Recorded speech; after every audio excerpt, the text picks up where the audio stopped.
Comment développer une coopérative agricole si l'on ne maîtrise pas les lois qui la régissent? Les membres des sociétés coopératives simplifiées SCOOP de la plateforme d'innovation lait du Zunwego ont compris cela. Au nombre de 42, ils ont été formés sur la loi de l'Organisation pour l'harmonisation en Afrique du droit des affaires OHADA. C'était du 19 au 22 juillet 2023 à Manga au Burkina Faso. C'est que la plupart du temps, avec les anciens groupements et associations, ils peinaient à fonctionner parce que les acteurs ne connaissaient pas les contours de ces groupements et associations-là.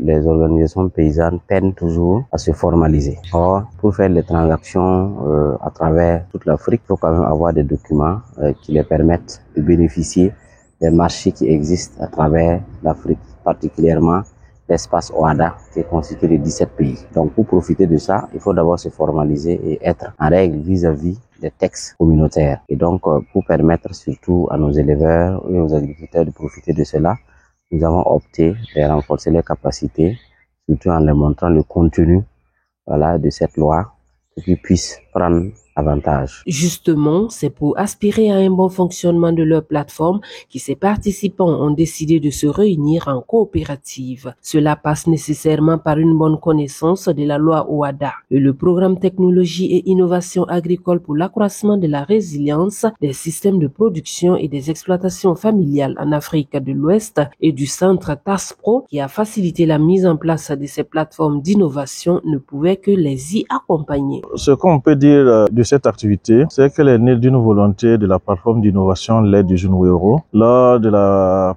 planification des activités et budget annuel de l'année 2023. Et ils ont estimé que cette activité est nécessaire pour eux parce que, bien vrai qu'ils sont organisés, il y a une plateforme d'innovation qui est mise en place, mais à l'intérieur, comme il y a plusieurs maillons, pour le bon fonctionnement, il est nécessaire que les acteurs se réunissent en coopérative. Et certains ont entendu parler qu'il y a une nouvelle loi qui régit en fait la création des groupements, associations et coopératives. Et donc, ils ont voulu en tout cas que le projet les appuie en renforcement des capacités dans ce sens pour leur permettre de pouvoir engager des démarches pour pouvoir créer ces sociétés coopératives-là au sein des différents maillons pour une plus grande efficacité des activités et puis comment aussi ils doivent s'y prendre pour pouvoir pérenniser en fait ces coopératives une fois mises en place. Une session qui, selon les participants, permettra justement de faciliter les échanges et les investissements, mais aussi de propulser le développement économique de leur plateforme. Avant, on entendait les noms de la loi OHADA, mais on ne connaissait pas son droit. On entendait comme ça. Je ne savais pas même que c'est intérêt pour moi. On a compris que la loi OHADA, si tu prends ses droits, ça va t'aider aujourd'hui et puis demain aussi. Ça va nous apporter la connaissance et puis un bénéfice et puis être un bon quelqu'un. Avant cette formation, en tout cas, on s'est débrouillé parce qu'on n'avait pas bien compris comment ça doit fonctionner. Mais en tout cas, cette formation est venue nous éclairer sur le chemin que nous devons suivre pour atteindre les objectifs dont nous avons besoin. En tout cas, cette formation nous a éclairé beaucoup sur la loi OHADA, sur les principes de la loi OHADA et comment les activités des SCOOP doivent marcher. Donc, ça va nous aider en tout cas, ça va améliorer notre façon de travailler dans nos sociétés coopératives et dans notre plateforme d'innovation lait du Zunwego aussi.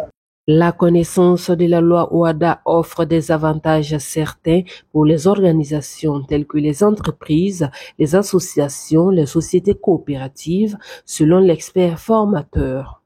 Il y a 3 avantages majeurs. Le fait d'être dans ces textes, d'avoir donc un agrément OHADA qui permet d'aller vendre et d'aller faire les affaires dans les 17 pays. Alors sans ce texte, on ne pourrait pas le faire. Il faut aller se conformer à la législation nationale de 17 pays.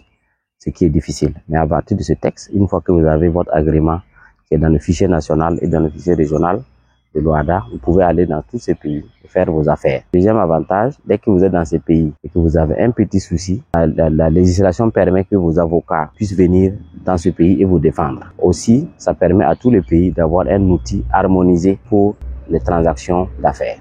Une plateforme d'innovation comprend plusieurs acteurs. La présente regroupe les fournisseurs d'intrants, les éleveurs, les transformateurs de lait et les commerçants de lait. Se convertir en coopérative leur permettra de travailler en synergie pour profiter des opportunités. Cette session de formation a été possible grâce au programme TARS Pro, financé par la coopération suisse pour un déploiement de technologies et innovations avant-gardistes. Au Burkina Faso, les chaînes de valeur retenues sont la mangue, la patate douce à chair orange, le manioc, le bétail viande et le lait.